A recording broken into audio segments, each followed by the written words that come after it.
ಕಮಲದ ಕೋಟೆಯಲ್ಲಿ ಮತ್ತೆ ಬೀದಿಗೆ ಬಂದ ಭಿನ್ನಮತದ ಕಿಚ್ಚು. ಖಾಸಗಿ ಕಾರ್ಯಕ್ರಮಕ್ಕೆ ಹಾಜರು, ಪಕ್ಷದ ಸಭೆಗೆ ಮಾತ್ರ ಚಕ್ಕರ್. ಹೌದು, ನಿನ್ನೆ ನಡೆದ ಬಿಜೆಪಿ ಕಾರ್ಯಕಾರಿಣಿ ಸಭೆಗೆ ರೆಬಲ್ ನಾಯಕರು ಗೈರಾಗಿದ್ರು. ಕಮಲಕೋಟೆಯಲ್ಲಿ ಮತ್ತೆ ಬೀದಿಗೆ ಬಿದ್ದಿರುವಂಥದ್ದು ಭಿನ್ನಮತದ ಕಿಚ್ಚು. ಖಾಸಗಿ ಕಾರ್ಯಕ್ರಮಕ್ಕೆ ಹಾಜರಾಗಿದ್ರೆ ಪಕ್ಷದ ಕಾರ್ಯಕಾರಿಣಿ ಸಭೆಗೆ ಮಾತ್ರ ಚಕ್ಕರ್. ಇದು ರೆಬಲ್ ನಾಯಕರು ಅನುಸರಿಸ್ತಾ ಇರುವಂತಹ ಒಂದು ವಿಧಾನ. ಈ ಮೂಲಕ ಬಿಜೆಪಿಯಲ್ಲಿ ಈಗಲಾದರೂ ಎಲ್ಲವೂ ಸರಿ ಇದೆಯಾ, ಯಾವುದು ಸರಿ ಇಲ್ಲ ಅನ್ನುವಂಥದ್ದು ಬಹು ಸ್ಪಷ್ಟವಾಗಿ ಕಾಣಿಸ್ತಾ ಇದೆ. ರಮೇಶ್ ಜಾರಕಿಹೊಳಿ, ಅರವಿಂದ ಲಿಂಬಾವಳಿ, ಕುಮಾರ್ ಬಂಗಾರಪ್ಪ ಎಂದಿನಂತೆ ಕಾರ್ಯಕಾರಿಣಿ ಕಮಿಟಿಗೆ ಅಟೆಂಡ್ ಆಗಿರಲಿಲ್ಲ. ಬೊಮ್ಮಾಯಿ ಮಗಳ ಮದುವೆಯಲ್ಲಿ ಕಾಣಿಸ್ಕೊಂಡ ಮೂವರು ನಾಯಕರು ದಿಲ್ಲಿ ವರಿಷ್ಠರೇ ಸಭೆಯಲ್ಲಿದ್ದರೂ ಡೋಂಟ್ ಕೇರ್ ಎಂಬಂತೆ ವರ್ತಿಸಿದ್ದಾರೆ. ಅತೃಪ್ತ ನಾಯಕರು ಬಹಿಷ್ಕಾರದ ಸಂಪ್ರದಾಯವನ್ನ ಬಂಡಾಯದ ಕಲಿಗಳು ಮುಂದುವರಿಸಿದ್ದಾರೆ. ಬಿಜೆಪಿ ಕೋರ್ ಕಮಿಟಿಯಲ್ಲಿ ಎಂಎಲ್ಸಿ ಮತ್ತು ಎಂಎಲ್ಎ ಉಪಚುನಾವಣೆ ಬಗ್ಗೆ ಚರ್ಚೆ ಆಗಿದೆ. ಆದರೆ ವಿಜೇಂದ್ರ ನಾಯಕತ್ವಕ್ಕೆ ಸೆಡ್ಡು ಹೊಡೆದ್ರ ಈ ಹಿರಿಯ ನಾಯಕರು ಅಂತ ಅನಿಸ್ಬಿಡುತ್ತೆ. ಕಮಲಕೋಟೆಯಲ್ಲಿ ಮತ್ತೆ ಬೀದಿಗೆ ಬಂದಿರುವಂಥದ್ದು ಭಿನ್ನಮತದ ಕಿಚ್ಚು. ನೋಡಿ, ಅಲ್ಲಿ ಬೊಮ್ಮಾಯಿಯವರ ಒಂದು ಮಗಳ ಸಮಾರಂಭ, ಅದು ಆ ಸಮಾರಂಭಕ್ಕೆ ಹಾಜರಾಗ್ತಾರೆ. ಆದರೆ ಬಿಜೆಪಿಯ ಕೋರ್ ಕಮಿಟಿಯಲ್ಲಿ ಮಾತ್ರ ಅವರು ಹಾಜರಾಗುವುದಿಲ್ಲ, ಗೈರಾಗ್ತಾರೆ. ಅರವಿಂದ ಲಿಂಬಾವಳಿ, ಕುಮಾರ್ ಬಂಗಾರಪ್ಪ, ರಮೇಶ್ ಜಾರಕಿಹೊಳಿ ಇವರೆಲ್ಲರೂ ಕೂಡ ರೆಬಲ್ ನಾಯಕರು. ಯತ್ನಾಳ್ ಅವರ ಜೊತೆ ಗುರುತಿಸ್ಕೊಂಡಂಥವರು, ಬಸನಗೌಡ ಪಾಟೀಲ್ ಯತ್ನಾಳ್ ಅವರ ಜೊತೆ ಗುರುತಿಸ್ಕೊಂಡಿದ್ದಂತಹ ಅತೃಪ್ತ ನಾಯಕರು, ರೆಬಲ್ ನಾಯಕರು. ಅದರಲ್ಲೂ ವಿಜೇಂದ್ರ ಅವರ ನಾಯಕತ್ವವನ್ನು ಒಪ್ಪದೆ ಅತೃಪ್ತಿಯನ್ನು ವ್ಯಕ್ತಪಡಿಸಿದಂಥ ನಾಯಕರು ಈಗಲೂ ಕೂಡ ಹಾಗೆ ತಮ್ಮ ಧೋರಣೆಯನ್ನು ಮುಂದುವರಿಸಿರುವಂಥದ್ದನ್ನು ನಾವು ಕಾಣಬಹುದಾಗಿದೆ.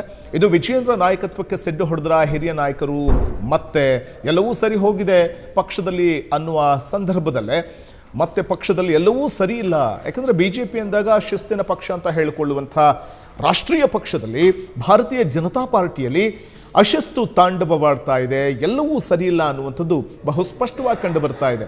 ಮೇಲ್ನೋಟಕ್ಕೆ ತೇಪೆ ಹಚ್ಚಿದ್ರು ದಿಲ್ಲಿಯ ವರಿಷ್ಠರು, ಬಿಜೆಪಿ ಹೈಕಮಾಂಡ್ ನಾಯಕರು ತೇಪೆ ಹಚ್ಚುವಂಥ ಕೆಲಸವನ್ನು ಮಾಡಿದರು ರಾಜ್ಯಕ್ಕೆ ಆಗಮಿಸಿದಂಥ ಸಂದರ್ಭದಲ್ಲಿ. ಆಗ ಎಲ್ಲವೂ ಸರಿ ಹೋಯ್ತೇನೋ, ಯತ್ನಾಳ್ ಅವರು ಮಾತ್ರ ತಮ್ಮ ಅತೃಪ್ತಿ ಹಾಗೆ ಮುಂದುವರಿಸಿದ್ದಾರೆ ಅನ್ನೋ ಅಂತಲೇ ಭಾವಿಸಲಾಗಿತ್ತು. ಆದರೆ ಯತ್ನಾಳ್ ಅಷ್ಟೇ ಅಲ್ಲ, ಅವರ ಜೊತೆ ಗುರುತಿಸ್ಕೊಂಡಿದ್ದಂತಹ ಕುಮಾರ್ ಬಂಗಾರಪ್ಪ, ಅರವಿಂದ ಲಿಂಬಾವಳಿ, ರಮೇಶ್ ಜಾರಕಿಹೊಳಿ ಇವರೆಲ್ಲರೂ ಕೂಡ ಆ ಅತೃಪ್ತಿಯನ್ನು, ಅಂದರೆ ಬಿಜೆಪಿಯ ರಾಜ್ಯಾಧ್ಯಕ್ಷರಾಗಿರುವಂಥ ವಿಜೇಂದ್ರ ಅವರ ಕುರಿತಾಗಿನ ಅವರ ಅತೃಪ್ತಿಯನ್ನು ಹಾಗೆ ಮುಂದುವರಿಸಿದ್ದಾರೆ ಅನ್ನುವಂಥದ್ದು ಮೇಲ್ನೋಟಕ್ಕೆ ಸ್ಪಷ್ಟವಾಗಿ ಕಂಡು ಬರ್ತಾ ಇದೆ.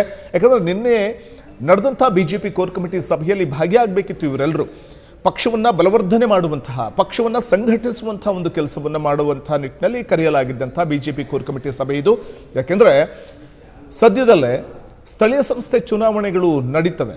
ಹಾಗಾಗಿ ಪಕ್ಷವನ್ನು ಮತ್ತಷ್ಟು ಸದೃಢವಾಗಿ ಕಟ್ಟಬೇಕಾಗತ್ತೆ. ಜೊತೆಗೆ NDA ಮೈತ್ರಿಕೂಟವನ್ನು ಸೇರಿರುವಂಥ JDS ಜೊತೆಗೆ ಹಳೆ ಮೈಸೂರು ಪ್ರಾಂತ್ಯದಲ್ಲೂ ಬಿಜೆಪಿಯನ್ನು ಮತ್ತಷ್ಟು ಬಲಿಷ್ಠಗೊಳಿಸಬೇಕಾಗಿದೆ. ಈ ಎಲ್ಲ ಒಂದು ಕಾರಣಕ್ಕೆ ಬಿಜೆಪಿ ಕೋರ್ ಕಮಿಟಿ ಸಭೆಯನ್ನು ಕರೆಯಲಾಗಿತ್ತು. MLC ಮತ್ತು MLA ಹಾಗೂ ನೋಡಿ, ಉಪಚುನಾವಣೆ ನಡೆಯಲಿರುವಂಥ HY ಮೇಟಿ ಅವರ ನಿಧನದಿಂದ ತೆರವಾಗಿರುವಂಥ ಕ್ಷೇತ್ರ ಇರಬಹುದು, ಶಿವಶಂಕರಪ್ಪನವರ ನಿಧನದಿಂದ ತೆರವಾಗಿರುವಂತಹ ಕ್ಷೇತ್ರ ಇರಬಹುದು. ಅಲ್ಲಿ ನಡೆಯುವಂಥ ಬೈ ಎಲೆಕ್ಷನ್. ಹಾಗಾಗಿ ಇದೆಲ್ಲದರ ಬಗ್ಗೆ ಕೂಡ ಚರ್ಚೆಯನ್ನು ಮಾಡುವಂಥ ನಿಟ್ಟಿನಲ್ಲಿ ಬಿಜೆಪಿ ಕೋರ್ ಕಮಿಟಿ ಸಭೆಯನ್ನು ಕರೆಯಲಾಗಿತ್ತು. ಆದರೆ ಈ ಸಭೆಗೆ ಗೈರಾಗಿರುವಂಥದ್ದು, ತಮ್ಮ ಅತೃಪ್ತಿಯನ್ನು ಈ ಮೂವರು ನಾಯಕರು ಹೊರಹಾಕಿದ್ರ.